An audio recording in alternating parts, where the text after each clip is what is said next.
The story behind the painting of Bear Pride on this slate bank in Mahanoy City begins on August 9th, 1980.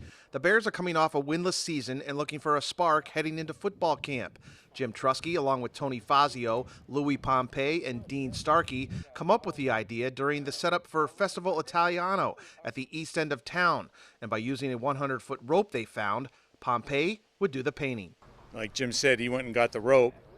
I know I had the paint at my house to do it. Tony Fazio went up top. Louis went up with him and had tied that 100-foot rope onto a tree all the way up top of the slate bank and rappelled himself down. You talk about courage. And he began to paint that.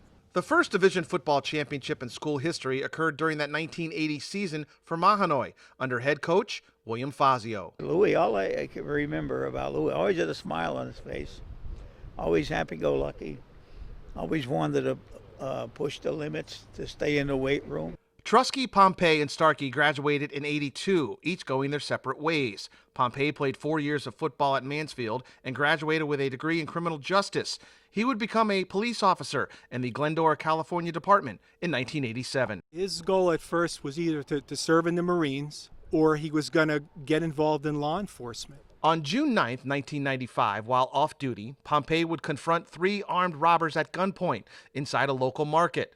Pompei would be shot 5 times, eventually losing his life, but saving the life of a small child. He wanted to serve the nation, and he gave his life. You know, every year I think about it.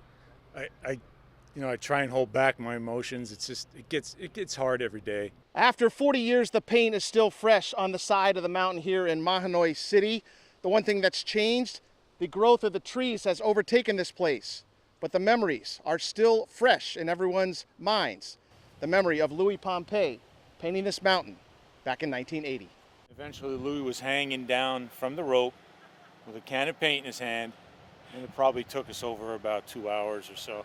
His number 27 jersey hangs in the gym. There are scholarships in his name at Mahanoy and Mansfield. I say a prayer for Louis. A little tearful sometimes.